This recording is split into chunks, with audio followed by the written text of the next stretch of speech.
Okay, you guys, this is one of the most important episodes that we've created to date. If you are a woman, whether you're transgender or cisgender, and you are having troubles with men or you want to understand men, you need to listen to this because we are going to teach you a concept today that is an essential knowledge piece for all women. And the concept is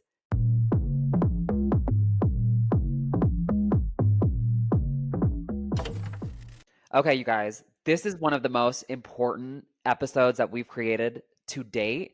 And the concept is shut up rings, okay? Shut up rings. Dani, have you ever heard about shut up rings before? I have never heard about this, so this is the first time. I am very excited for you to show me this. Okay, so I'm going to play a video and it is going to be about the shut up rings. It's quite a concept. And let's wait for it to load. Long story short, I think a lot of us struggle with understanding like what we can do to be in a healthy, committed, long-term relationship, and a lot of girls struggle with this. So give me one example, 1 second. The woman I'm showing you is a woman named Cecilia Regina. She is an absolutely incredible content creator. And I think every woman should follow her because she's so insightful as to the psychology of men and love. So I'm going to share my screen and make it go full screen. And let's wait for it to load. A shut-up ring is a ring or proposal that a man gives you with the sole intent of buying time. He does not intend to fulfill the promise of a proposal. He's never going to marry you, but he's given you a ring to shut you up and keep you calm while he continues to get all the benefits that he wants from you. Either he's looking around for somebody else he wants to commit to, or he's trying to get his ducks in a row so he can leave you without suffering any penalty. I give a lot of the signs of a shut up ring. And the reason I do that is because you don't want to get caught in that whirlpool. All it's going to do is waste your time. Most times the engagement is going to come to nothing, but on rare occasions, the guy will actually marry you, but he's going to make you miserable because he never wanted to marry you. All he wanted to do was milk you for your free labor. And he's going to resent you like he's not the one who proposed.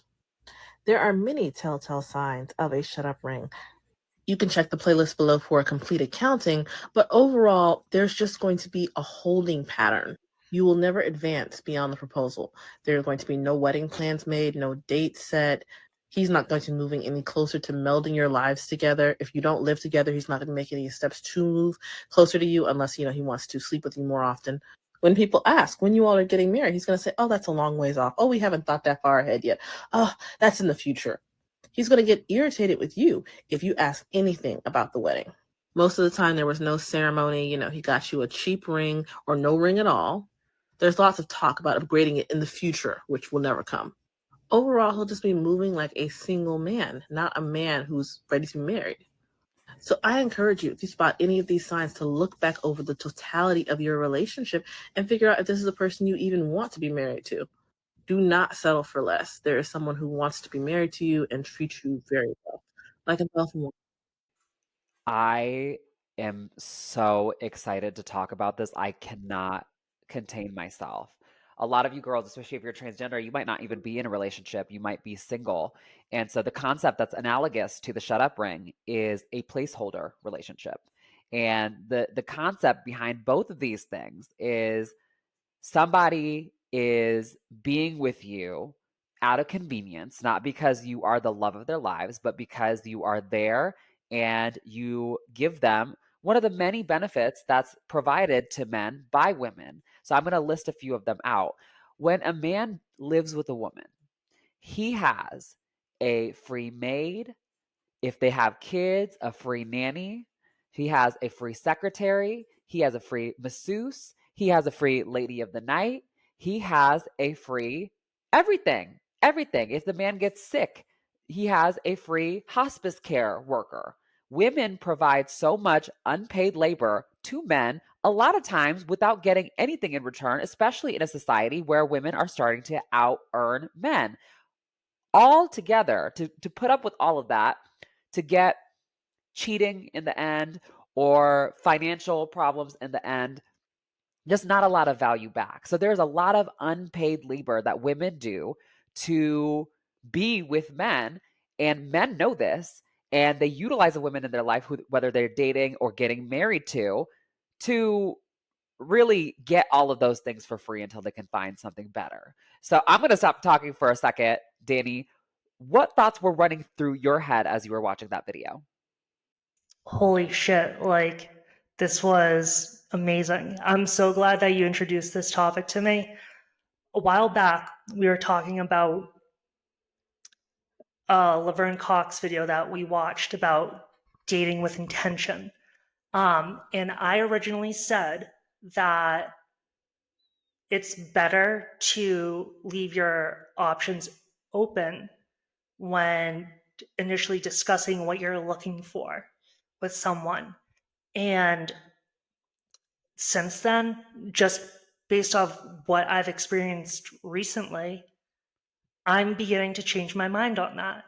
And this is a great thing for us to go into as well. That's part of that, where like now I will say that I'm dating with intention because I want to find more nuance now that I'm in my early 30s and my preferences change and a lot of things change, just with age and my transition. So there are a lot of things that I want to find out about myself. And after I lay that out, then I say, you know, I'm not looking to get into a relationship with anyone. Like, this is a big commitment, especially in your early 30s, and it shouldn't be taken lightly. So, I'm not going to just get into a relationship with anyone. If it doesn't work out, then it doesn't work out. And when I've said that to guys now, it has been well received. So,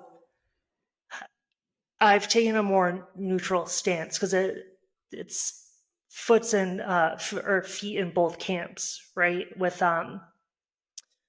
what Laverne was saying, but I was the um I was the one giving a shut up ring like back in 2018. Have you given a shut up ring? So obviously if you're watching this show, you know that you and I are trans. So we've dated as men and women. Yes. And Dani specifically has dated women as a man. So we have these specific insights. And honestly, like we were socialized as men too. So there's a lot of the way that we think that is just conditioned to be more male in nature. And even if we are like super feminine, whatever, we still can understand and see the tricks that men are playing like so easily, like the back of our hand, because we've definitely done it. I think that I have engaged in placeholder relationships plenty of times. Um, I could think about like two specifically where I knew immediately, like right off the bat, like this isn't going to be a long term relationship. And it wasn't like this person specifically did anything or not. I think the male brain is wired to hunt and kill. And so just visually and picking up on certain things, almost immediately if this is somebody who you want to be a partner to and fall in love with, or if this is somebody that's convenient for now and you've been a little bit lonely. And so I'm thinking about one specific time where I met somebody, we had a good date, and I came home and I was like, nah, that's not like a forever person, but we can have some fun. And so we ended up having a lot of fun. We dated for months. We like lived together almost for a little bit. We went to different places, but he could always tell that I was being a little bit distant because I just wasn't that into him in the first place. But it was confusing because I would still kiss him and hug him and cuddle him and do all of that stuff, all of the fun stuff that has to do with the relationship. I would take him out on dates and stuff like that. I did all of those things. So it got really, really confusing because all of the niceties of a relationship were there because they felt good to me, but ultimately I didn't want to be with him. And that has happened to me multiple times as well, especially after I transitioned to a woman. Tell me about your experiences with like shut up rings and like a placeholder relationship. Okay, so before we delve into that, since you are our resident astrology expert, I wanted to read you something about Virgo women. Okay. And I want you to tell me if this is true, because I think this is really true about myself. And I think it makes a lot of sense now that I would be giving shut up rings. Okay, so here's the full description of a Virgo woman. She has strong values and morals. She is an overthinker. She is practical and logical. True perfectionist. She has an eye for detail. She holds herself to a very high standard. A natural helper. She loves to give advice and she is good at it. She likes to keep her private life private. It takes her a long time to open up to someone. She's supportive and encouraging. She lifts up the ones around her. She is very focused on being the best version of herself possible. She is always learning and evolving. This is the point that I want to get to. In love, the Virgo woman is self-sacrificing. She will go above and beyond to make her lover happy. All she wants in return is to feel loved and respected by them. So, as our resident expert, do you think that's a good description? That's you to a T. Like, that's you to a T. I think the only thing that wasn't you to a T is you opened up very quickly to me, but I think maybe that's because we had a lot of chemistry and had a lot of things in common or something, but that's you to a T. I think you are very giving, especially to men in a relationship. Whereas me, comparatively, I would say I'm pretty selfish. So, And so the why I wanted to read that to you is because when I'm with someone, like I want them to feel loved, respected, and I want to give them the best. And I think specifically to the last relationship that I was in before I transitioned, and we were in love with each other, but this was also the most arduous relationship that I've ever been in mentally. Like this relationship was a mental mind fuck. Like it was very, very difficult. And despite that, like I still wanted her to feel respected and loved. So, you know, her saying things about getting married or other things, like I was on board, but then like more and more, I was like, okay, I gotta transition, and this girl is not gonna go along with it. So, you know, I think I selfishly was doing this shut up ring. Um, got it. and I was going along with it. And I have a lot of guilt about that because that's obviously not fair to her. Um, but I don't know what she's up to now. I think she's married, so like things ended up working out. Would you have married her if she were fully on board with your transition? I don't think so. Um, Okay.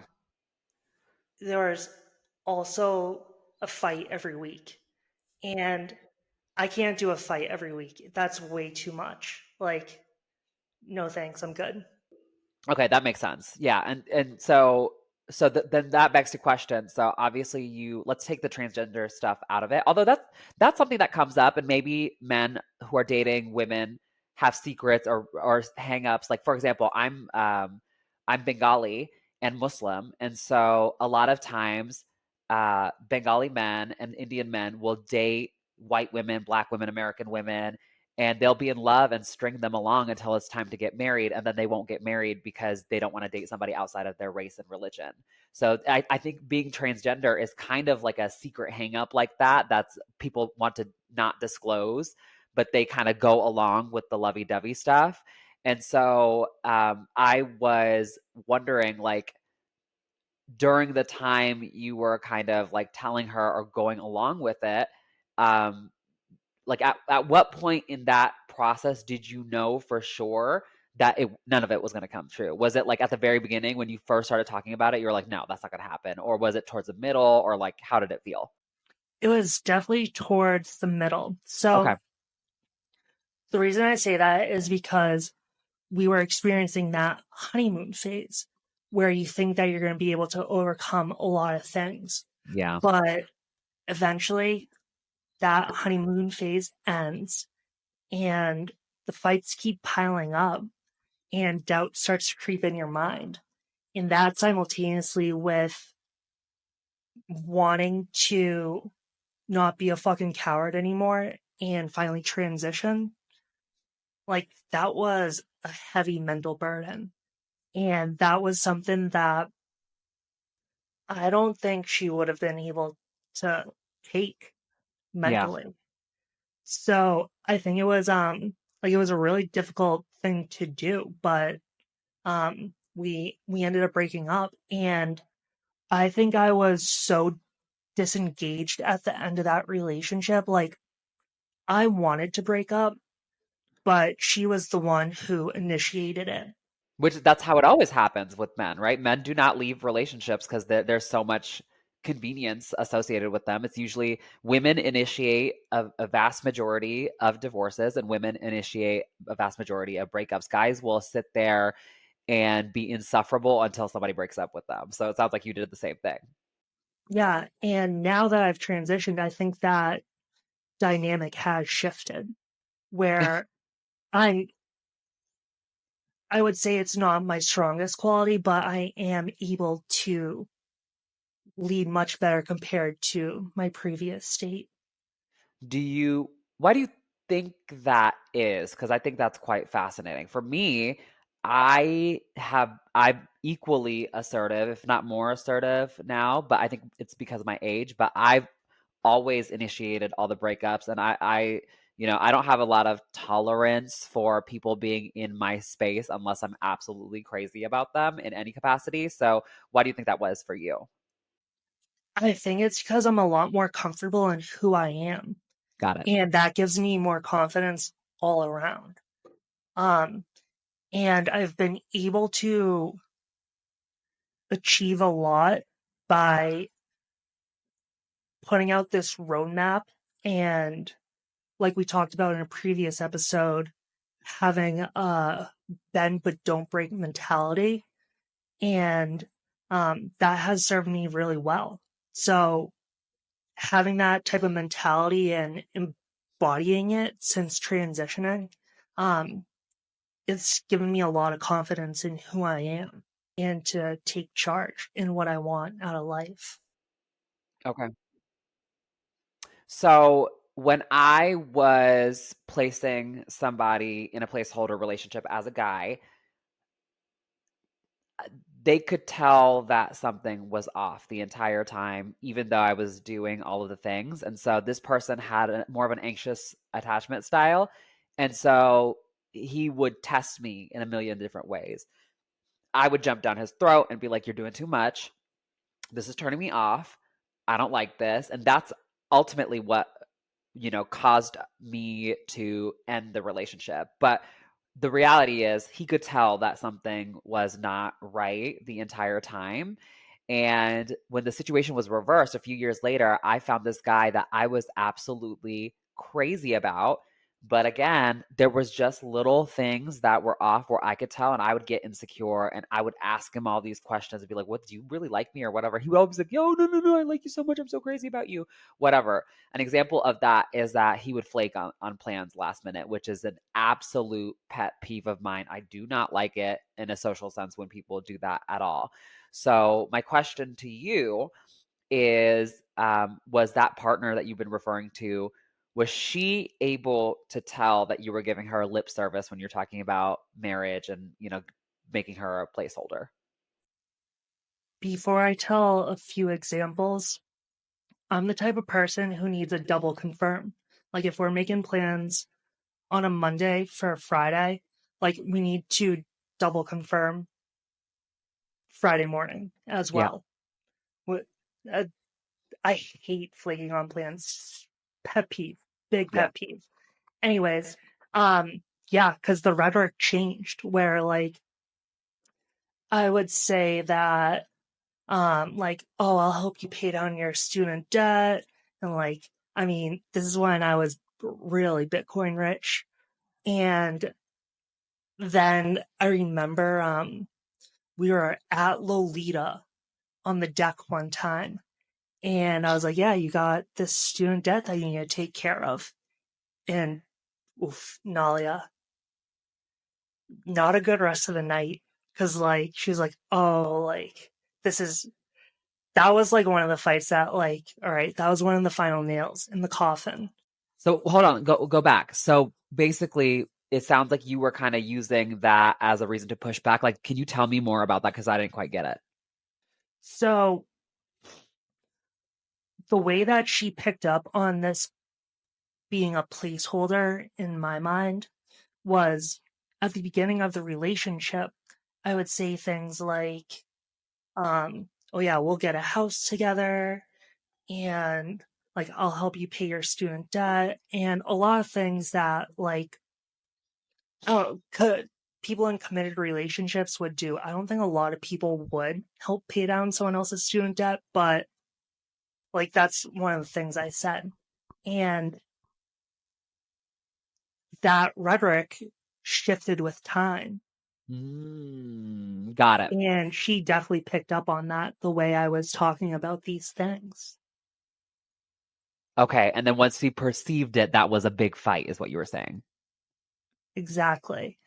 And like that moment specifically when I we were talking about her student debt on the Lolita deck, like she she specifically said like this isn't going to work, like you don't talk to me the way you used to.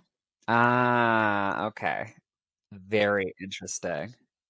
Um and this was I mean this was definitely at the point where I was becoming more disengaged with the relationship overall and I was inching closer to transitioning Yep. and um like I was heading into a new phase of my career. There was a lot of change going on. Um so yeah, yeah, this is also a good example of we're going to talk about cheating too, right? Yeah. Okay. Yeah. So do you have anything else to say before we get into cheating? Yeah, a couple of things on this. I want to translate it for the trans girls here. Um, so for the transgender women who are watching this, a lot of us have a hard time getting into relationships in the first place. And so some of the stuff that me and Dani are talking about, might not feel like it immediately applies, but I want to tell you how it does. So what transgender women get into a lot of times, and I think a lot of women, in fact, is they are stuck in the hookup buddy zone and they can't get out of that. So they're being told that they are going to be romanced and all of these things. The person is saying the right thing, but the relationship seems purely physical and they can't tell if the guy really likes them or not. So we've all been in that situation, and sometimes it feels like you have to kind of hook up with guys to connect to them. And so for the transgender women, especially, I would say that if you're in one of these areas with these guys and you don't know whether he truly likes you or not, there's a couple of things that you can do to see if you're a placeholder hookup or if this is something that could go somewhere over time. So one thing I would look for is what the person does immediately after you hook up. So do they hang around and try to like hang out a little bit and watch some Netflix or whatever? If the answer to that question is no, then they're just using you for something physical. You're just a placeholder. After they leave, how often do they text you? If that person texts you every single day about things that have nothing to do with the hookup, they want to be in a relationship with you, probably. If they don't, they are not interested in you. And then the other thing is for me, within the last year, this happened to me. I ended up being with a guy who was really thirsty in my DMs to hook up. We hook up, and he fell in love with me while we were having pillow talk, basically. And so he would hit me up the next couple of times, and I kind of blew him off because I was like, I wasn't in the mood or whatever. You know, being on estrogen kills your sex drive. Um, and then he got to the point where he's like, let me just take you out. And so I went out. He and I hung out together for a few months, and he ended up asking me to be his girlfriend. So um, I think if you're in a place where you're not encountering a lot of date-worthy guys, but you have some in your purview, and you're trying to figure out, is this relationship material, or am I placeholder for somebody else, some other girl to come along, or some other trans girl? That'll help you with your questions. Do you have any experiences with that, Danny? Oh my God. Yeah. I was the placeholder most recently. And what, what helped me realize it was that mindset shift going from, oh yeah, I'm open to all possibilities to be like, no, I need to date with intention. And Yeah. like, what I told him is like, I want to be in a relationship where you're in your, I'm going on a work trip and I'm going to bang Snaggletooth from Grinder. Yep. Like, literally fuck anything. So when I said that, like, obviously that's a huge call out. Like, Yeah. how is someone going to respond to that? He's like, no, we're not that far off from what we want. I was like, okay, well, your actions are not proving it. Yeah. So, despite me knowing that, like, yeah, it still fucking hurts a lot, like being that placeholder. Um, and I think when you get into a situation like that where you really like this person and there's like a glimmer of like, oh, like this could work out, like you tend to lie to yourself. Yeah. And I think you put up with a lot more than you would otherwise. So that was like, if you're going through that, like, girl, I feel you. Like, that is such a tough situation to be in and to break that cycle. Um, so yeah, I agree with your points about the pillow talk and the texting. Like, this guy was such a fucking bad texter, but like we would like we would nap or like watch TV after hooking up. Um and like when we went out, like it was fine. But yeah, the texting and like me, like I am such an anxious person.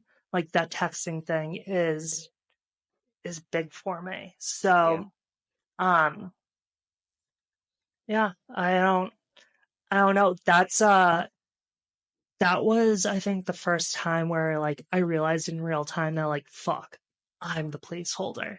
Yeah. Now, It happens to everybody, and sometimes yeah, we're the placeholder, a lot of times we're not. But I think what makes it different for men and women is what men are hunters by nature. So I think they're a lot more, they'll pursue you but still make you the placeholder, and they'll be really aggressive in saying the right things, and so that they can get what they want. And so that's what you have to be worried about, women, if you're listening, because we did the same thing when we were in that headspace, and we did it a lot more aggressively when we were living as men. I don't do it anymore. I think part of that is age, and part of that is being a woman and just having people pursue me. But that's something to be uh, thinking about. I want to share a video of a shut up ring that I think when you get into these situations, you are going to get cheated on. So that's why I'm showing it to you. So I'm going to open it up, and I just want everybody to see it. It's actually been going viral on TikTok, but I think it's really, really important for people to see because um, because it's something that's extremely common. So give me a second. I'm going to share my screen. And Chris actually ended our relationship for 8 months. For 8 months, I would say out loud, I love you. You know, I never thought I would ever hear it from him again. And Lydia, despite having no hope of anything ever rekindling between us, stayed in contact, and like she would even go out of her way to show ways that she was still thinking about me and still cared about me. Okay. That's all I wanted to play. Do not ever get with a man and stay with him if that is your love story, that he left you for 8 months, that he went around dating and sleeping with other women, he realized that the grass wasn't greener, and then he came back to you. Because what that means is that you are not this person's dream girl. You are somebody that he realized was the best that he could do after he left you for something better.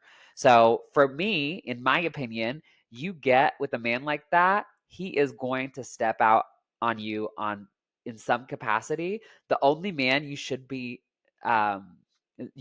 marrying, honestly, is somebody who you think they believe that you are the dream girl. What were your thoughts as you saw that? That guy's such a fucking scumbag. Oh my god. Yeah, no like chivalry or honor with this guy. Like, man, that was bad. Women are so loyal. Like, the women are extremely loyal, and it's to a fault. Like, she said that she waited for this man and prayed every day for him to come back. Women cheat way less often than men. They do all of this unpaid labor. They take care of the kids. They go to work. They do this. They do that. A woman's love is so invaluable. And whenever you see men like tear it apart like that, it's like depressing to watch. Yeah, it's demoralizing. Like, makes you think like, wow, are there actually any good guys left Yeah. when when you see things like that? Like, yeah, that's really depressing. Um, and I think you need to be able to do a lot of self self love work, and that's such like a buzz term, but also I'll say like you need to have much more respect for yourself. Um and that like that takes a lot of effort, and that's a daily thing that you need to practice. So I mean, I don't think you're going back to that situation if you have a lot of self-respect and you're not self-sabotaging, and you know where your baseline is. Like, she has no idea where her baseline is, and can tell there's like a lot of self-sabotage going on here. I'm going to make a statement and I want you to tell me whether you agree with me or not. So, me and Dani are transgender women. So, we were socialized and raised as boys. We dated as boys. And what I can tell you about myself is that if I'm really, really, really into somebody and I believe that they're the one, I know immediately. And at this point in my 30s, if I were still a man, I would try to marry them within a year or two, or I would propose to them within 2 years. How do you feel about that statement? I think if I was still dating as a man, like, I would definitely be pursuing to try and lock it down. um I agree with that. Now though, like, it's interesting that we've been so inundated with this culture of like, I can have it now. And I think a lot of people who are still single have become desensitized to like the options that they actually have. Because you can just go on any app and keep swiping until you see someone that you like or find attractive. And like, I think it's obviously a lot more difficult than that to be dating and be dating with intention in finding someone that you want to marry if you are in the LGBTQ group. It's a completely different dynamic. So that's where I have Yeah. that mentality too, where yes, put a ring on it. Like let's lock it down. I hear a lot of people say though, like a lot of dating gurus or um the Jay Shetty types, like you can't go off of first date vibes. Like you need to let it play out. And I don't know if I agree with that. Like I'll try something once, I'll always do that, but like I don't think that works. Like I need to be vibing with someone and like I need to know that we're going to have similar interests. And if we don't, then like this isn't going to work. For me, if it's a no, I can tell immediately. Like for me, if somebody gives the appearance of my dream guy, I could tell immediately. That's fast. What isn't fast is figuring out if they are truly a yes, like somebody that I want as a long-term partner, because that does take a while. You got to see somebody's character. But if they're a hell no, I know immediately. Yeah, definitely. And I agree with you. Like the character thing, that takes a while to play out. Yeah, because you got to see people in a variety of situations and what choices they make. Yeah, exactly. But yeah, if you know it's a hell no, then like don't don't do a second date. That's silly. You're wasting time. So I want to talk a little bit about cheating, right? I think about the circumstances of cheating all the time, especially when it comes to shut up rings and placeholder relationships. I feel like if you're in one of those, to be cheated on is inevitable. But I really love talking about one specific question, and the question is, do all men cheat? So I think I've never cheated, but the woman that I was in a relationship has a much different opinion on that. So that girl that I was dating before I started transitioning, before we made it official, I was down in South America and I was hooking up with people down there when I was away on vacation. So you tell me if this is cheating. So we have gone on maybe 1, 2, 3 dates at this point, and like we are texting every single day, all day. So it's very like lovey-dovey kind of Romantic texting. and stuff like that. Yeah, it's Yeah. very romantic. Um, so mind you, we are not official. Okay. And then I go on vacation and I hook up with people down there. And man, the FBI level work of women. So, do you remember when Instagram used to show you the photos that people liked? Oh my God, the most toxic feature ever. Yes, I'm so glad that doesn't exist anymore. Yes. So, I was in Comuna 13 doing a tour in Colombia, and I liked a photo that the girl I was with posted, and she found that. So she thinks that I was cheating on her, despite us Ooh. not being in a committed relationship. So I'll ask you, and you can ask some further qualifying questions here. Do you think I cheated in that scenario?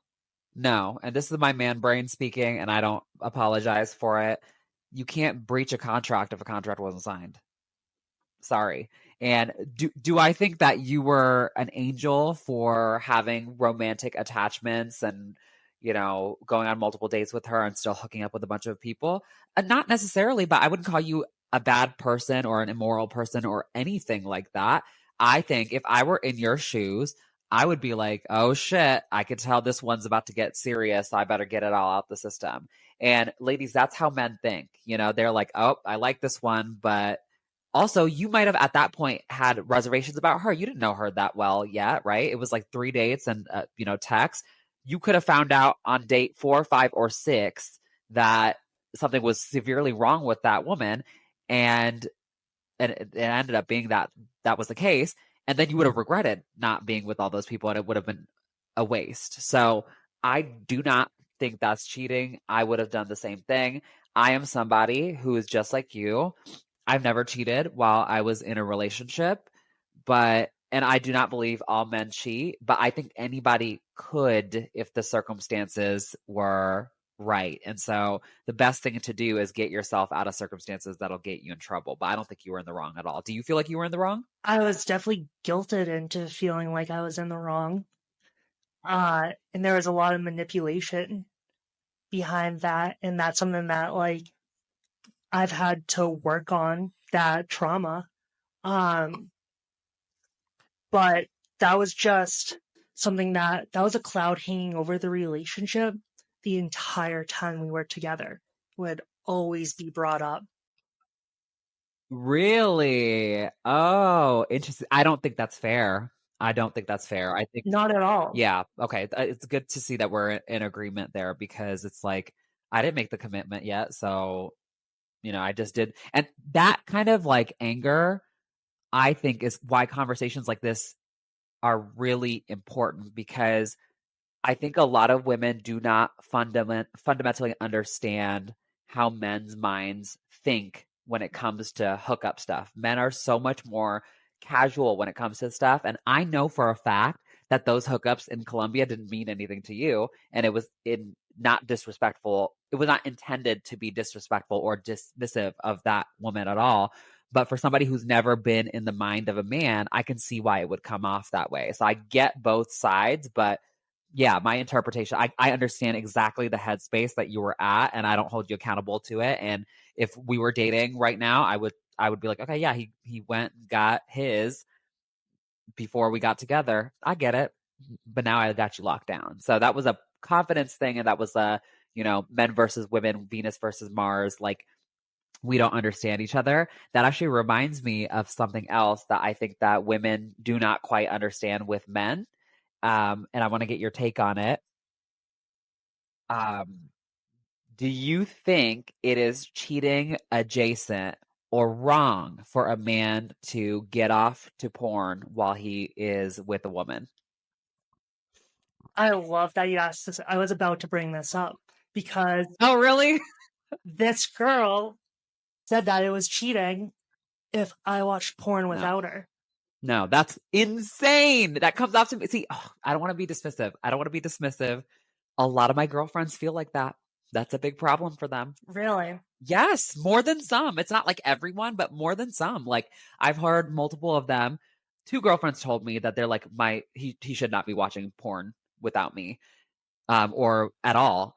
And I'm like, baby girl, I'm so sorry, but he's watching it whether you want him to or not. Like that's what I said that to them. I'm like, you might not like to hear this, but he is watching it, and it's easy to hide. Like, I'm sorry, he's doing it.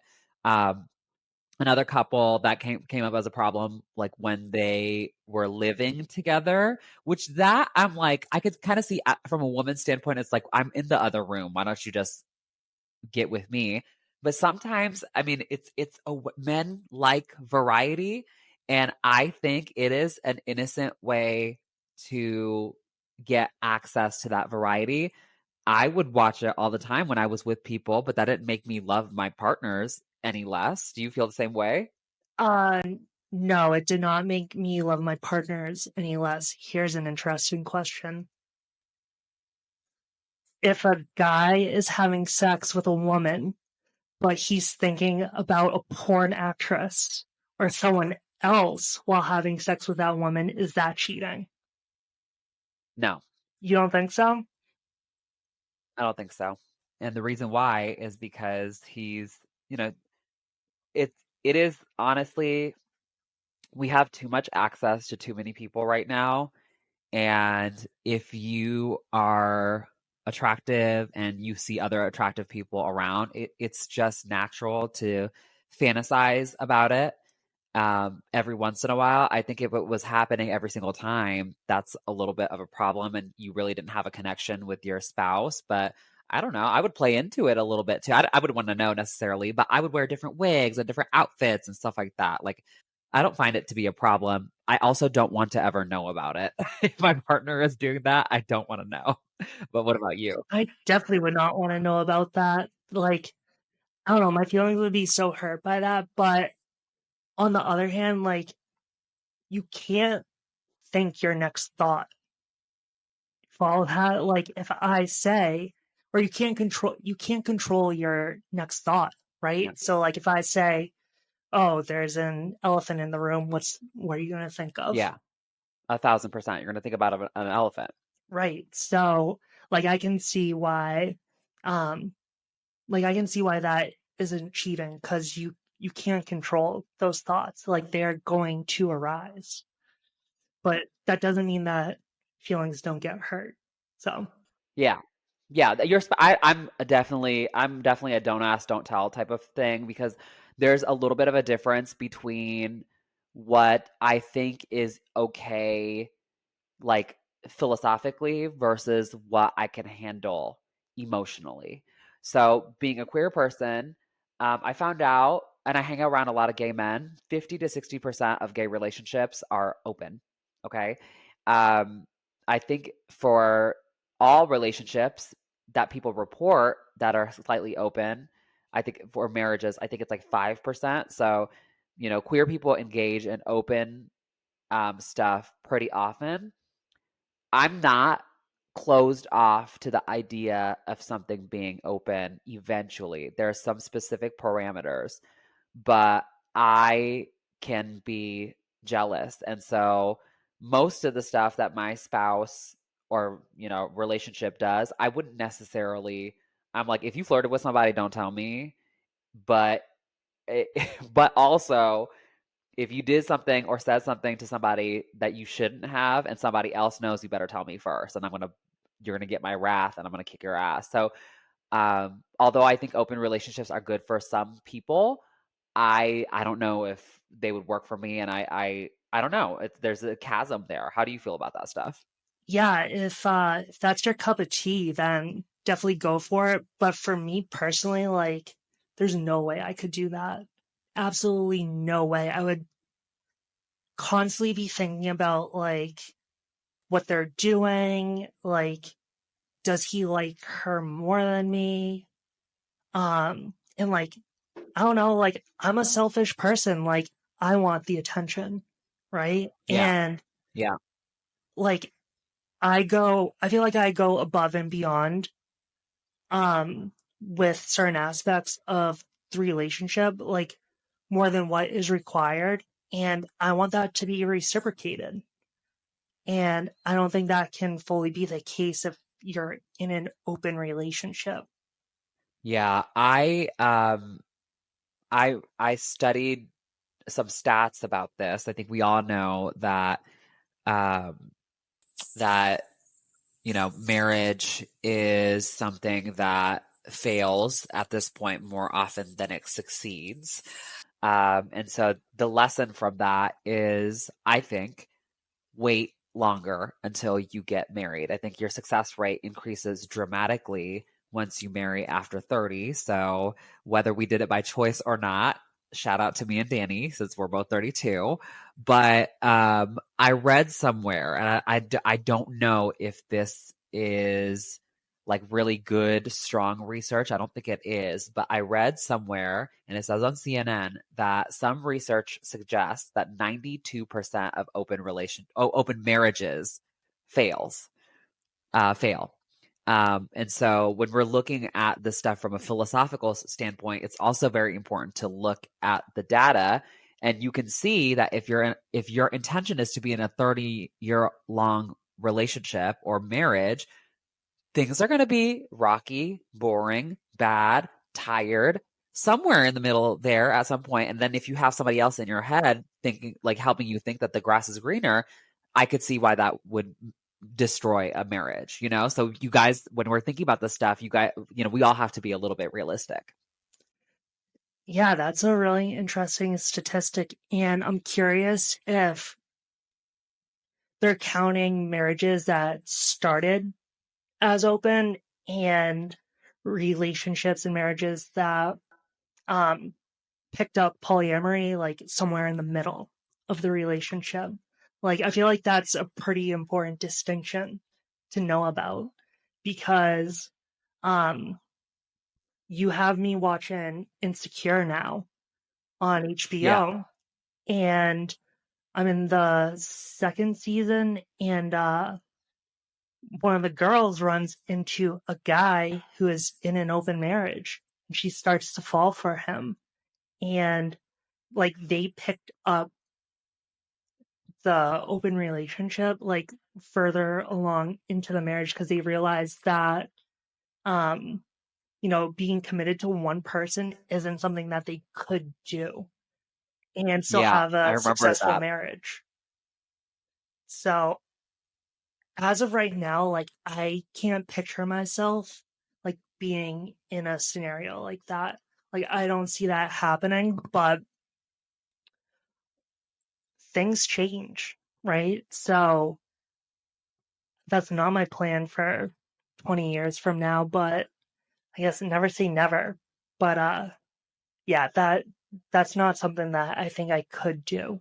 Yeah, I think the best thing, I think that one thing that conservatives get right is I think that there is something to be said about the stability of society when people are married long term, when people raise children and stay with their spouses. Like, yes, you and I, being the age that we are, we've seen a lot of miserable marriages, but when you look at the statistics on what happens to children that don't have a father in the house, it's really, really concerning. And so that tells me that the unstable way in which we are relating to each other is not healthy. It's not long term. I think a lot of it feels like the drug of having too many choices. We're on a high all the time from all the choices that we have. And so as a society, we have to find a way to commit to our families and our jobs and our hobbies, but also our relationships. I have a lot of long-term friendships that make me extremely happy. I think that the right thing for people to do when they find a partner is to stay with them. But you know what? On the flip side, now that I'm thinking as a woman, what are the main reasons that relationships fail statistically? I think the number one reason is a lack of commitment, which I think that talks about that, like lends to like too many choices, people get bored and they have other options. But the number two and number three are cheating and finances. And I can't tell you right now. I mean, my instinct right now, if somebody were to cheat on me, I would calmly have a conversation with them, disappear, and they would never see me again. Do you believe in once a cheater, always a cheater? If gun to my head, I say yes. However, I think there are quite a number of people who have cheated when they were like young or circumstantially, that I do think that people can change, but if I think that people who make the bet on yes for once a cheater, always a cheater are good readers of people, because why did you cheat? What exactly is it? Because you were drinking too much and you were out all the time? Is it because that you got bored in your relationship and you decided to let somebody break a boundary? I think it's a lack of, when somebody cheats, it's a lack of willpower, it's a lack of commitment, it's putting yourself in the wrong circumstances. There's a lot of reasons, but ultimately you were too weak to be loyal to your partner. Yeah, I think a lack of respect goes along with that too. Um, I take a different opinion though. Like I don't think that's true that once a cheater, always a cheater. I want to believe that people can change and change for the better. Um, and we we learn a lot of hard lessons in life through experience.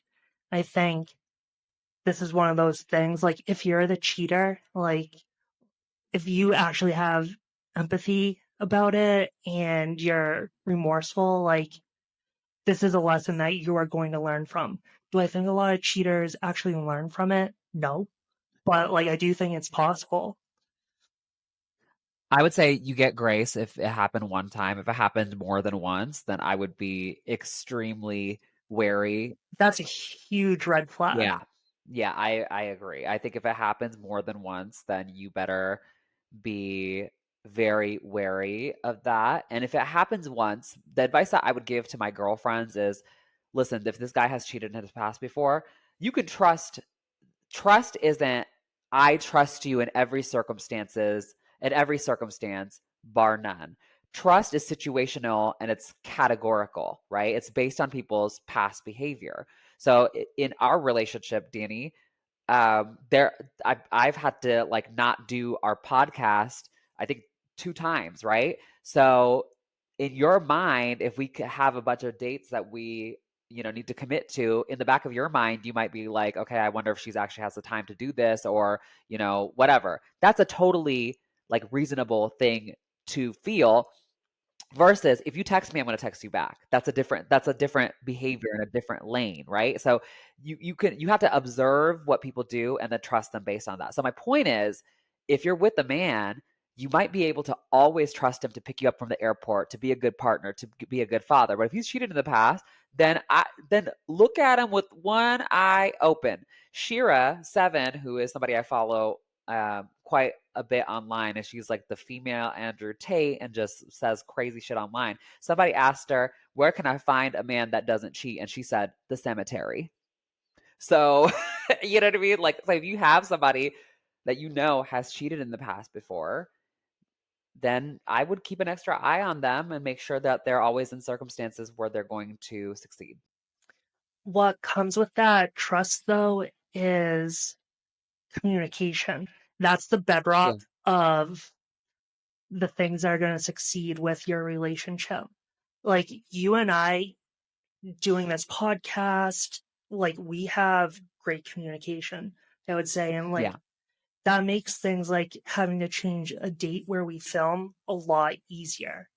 Yeah. And there's a lot of similarities between your business relationships and your romantic relationships. Yeah. Where trust, again, like if you want to have that trust and commitment, open communication is going to be a cornerstone of that. Yeah. Okay.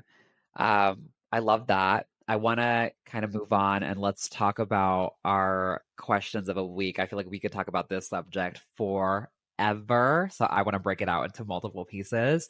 But I want to start out with a question. It is from a partner of a transgender person. Oh boy. And so I'm going to start reading it. So I'm cis and she's male to female.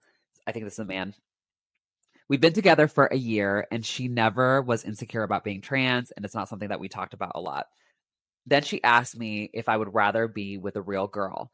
It caught me off guard, so I shuddered and didn't say anything, but I saw her face drop and I tried to tell her how I felt. She was weird about it. I told her that I chose to be with her and I loved her the way that she is.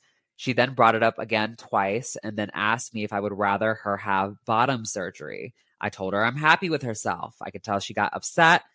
Either way, she wasn't happy with any of my answers. And her asking if I'm attracted to her over and over again feels out of the blue. It makes me feel horrible because I love her so much. Any advice on how to reassure her better, and maybe a reason on why she's suddenly so insecure? Whew. First thought that comes in my head, this goes out to the girl in the relationship, you should only be getting surgery for yourself. Don't do it for what others want. You need to do that for yourself. Now, onto this guy. I think he needs to have like a serious conversation with her and explain what happened in that moment, where he shuddered and hesitated. Like, that thought has run through my head too. You see women like Laverne Cox or Trace Lysette not being married at like 40 and 50, and it's like, damn, like, granted they have different lifestyles, but like, they're like some of the most beautiful trans women out there. Like, if they're not married, like, do the rest of us have hope? So like, I see where this girl is coming from, and this guy needs to step up and have a serious conversation with this girl if he actually is happy with her and wants to be in a relationship with her and be committed to her for the long term. Then he needs to make that well known, and in this situation go above and beyond to prove it, where he may be avoidant, right? Where like, this girl is obviously very anxious about this situation, and if she's getting more anxious, he's probably pulling away further. But if he actually cares about her, then this is a time to lean in and really communicate that. Okay, that's interesting. I have somewhat of a different take. I would tell this girl or any trans girl that is watching this, if you're just in the dating phase, you should not be insecure about not being a cisgender woman. Or if you're actually in a relationship with this guy, you should not be insecure about being with a cisgender woman. The only people you should be jealous or wary of are other trans girls, because the fact of the matter is this: if a man is with a trans girl and he's happy with her, he likes dick. Period. He might like both, but he clearly likes what you have to offer. And what I noticed that a lot of guys that are specifically into trans girls like it a lot. So he's probably not sitting there thinking, oh, if only I was with a trans girl, or no, if only I was with a cis girl, I could have everything that I ever wanted. No, he already had access to that. He has access to something extremely unique and novel and cool through you and who you are. And he wanted that, and it turned him on, and he thought about it a lot. If he's in a relationship with you, he thought about it a lot before he decided to proceed. So I would take this man at face value that he likes you and he wants to be with you. I think all of those things are true. Now, where I think things get a little bit murky is if you're marriageable age, because at that point, a man has to decide if he wants biological children or not. And if you are with a transgender girl, there's ways that you could do that, but it's limited. I've had partners in the past where I'm like, okay, we could get a surrogate and you can get the surrogate pregnant. We can adopt. And, my partner at that time said, yeah, sure, I'd love to adopt. That doesn't bug me at all. And in the back of my head, I'm like, well, why wouldn't she want a biological kid? I want a biological kid. I just don't know if I could afford one or have one realistically. So I feel insecure about it now that I'm like looking to get married.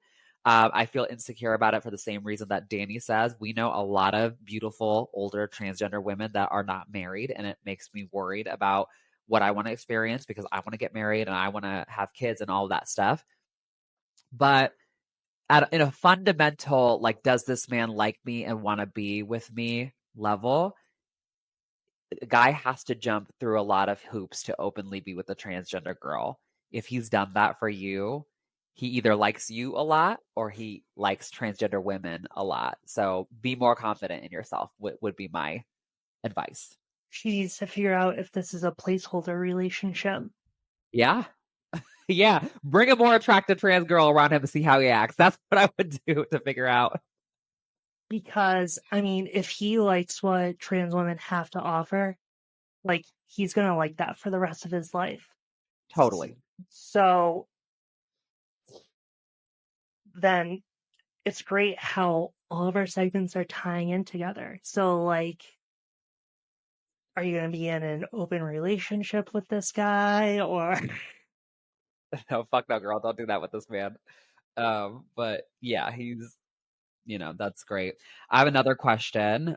This one's about facial feminization, which both of us had. So I'm really excited to read it to you. It says, I'm now day 5 post-op from rhinoplasty, septoplasty, brow, forehead reduction, and hairline advancement. For those that have had FFS, was this something you'd wish you'd known about? Was there something you wish you'd known about beforehand that would have possibly made your recovery easier?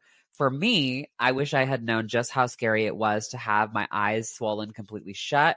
Not being able to open my eyes no matter what kept me on the edge of panic for the first couple of days. I wish I had been mentally prepared for that. Also, having more soft, ready to eat foods. I didn't know how much the incision above my ears would make it harder to chew food and open my mouth all day. Applesauce, yogurt, pouches, and chicken with rice were such lifesavers. Anyone else? one of the best things that I did with my FFS, and this is how they do it at MGH, is that they'll do it in stages. So I don't think I could have had everything done at once. Like, you are truly brave, and I commend you so much. Like, the girls that do that, like, damn, you are a warrior.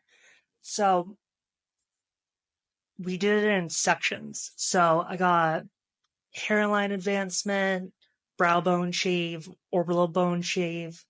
That was the first round.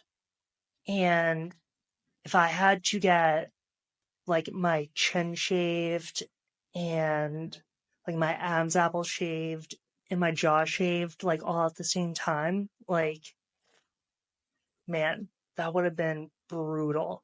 I didn't have the problem with my eyes swelling shut though.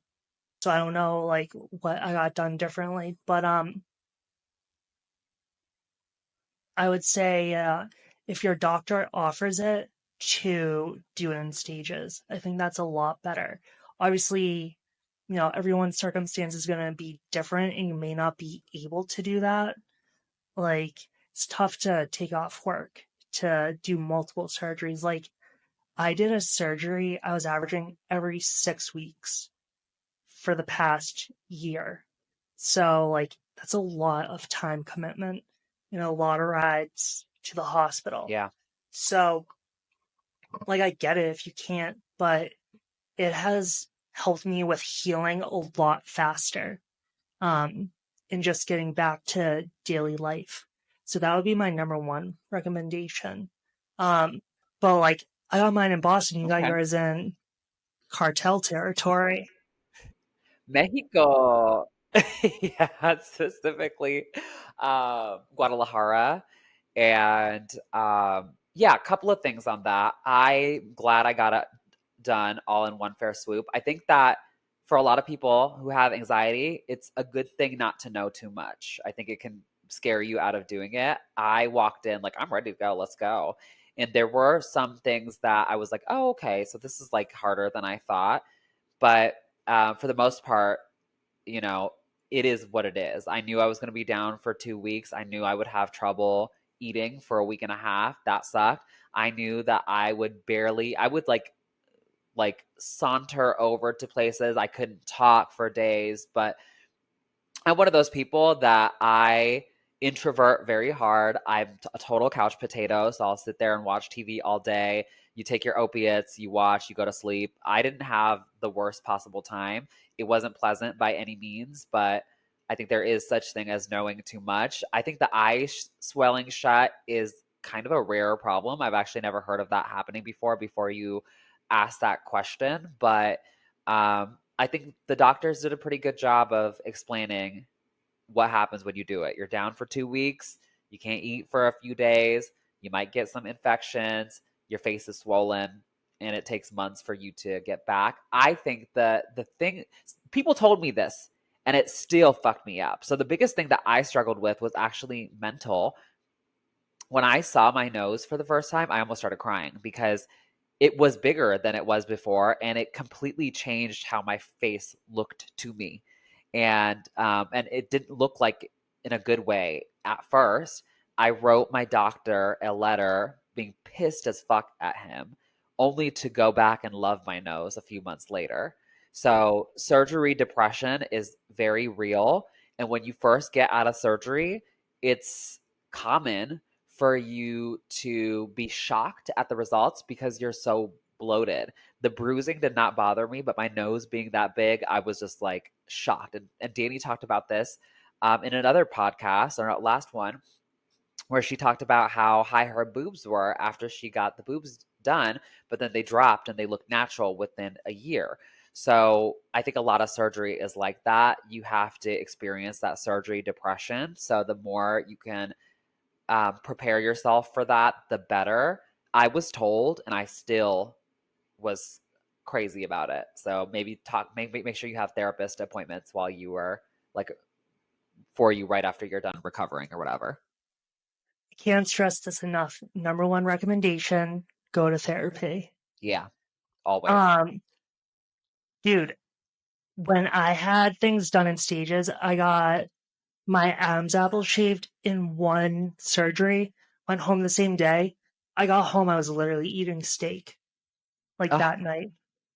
God So damn. that's what I'm saying. Like, I loved doing it in stages. It was so easy to recover. And I can definitely see, like, if you're getting multiple things done all at the same time, like throughout different sections of your face, like it's going to be very swollen. Very, Yeah. very. So that shock is like very real. Like my jaw was so swollen when I got it done. Um, but yeah, I don't know. We have different opinions on that, but I think it's much more traditional for people to get things done all at once. I'm definitely like in the minority there. Yeah. I mean, and for me, I want some revisions done and stuff like that. So I'm glad I get to do those in pieces, but I wouldn't want to go through that process again. I'm good on that. So I had anxiety around the first one, but after that, like things got really easy. Like, all right, just another one. right. Okay. Well, cool. That was a really good episode. A lot of good questions here. My name is Nalea. You can find me on Tranalytics for TikTok and Instagram, and Transgender Insurance on YouTube. And Dani, where can they find you? You can find me at Dani Furmanek, all my socials. And then collectively, you can find us at Tea Girls Pod. So that's TEA.girls.pod. Follow us on Spotify, YouTube, TikTok. Help us grow this little community of ours. Yeah, and if you love this episode, please share it with other people. We want women, cisgender, transgender, they, thems. We want everybody to listen. We have a lot of wisdom to impart and a little bit of a different perspective. We're moderate women. We have opinions that some people don't like and a lot of other opinions as well. And we're excited to share them with you and create a space that is different than others that we see in this industry. Bye, everyone.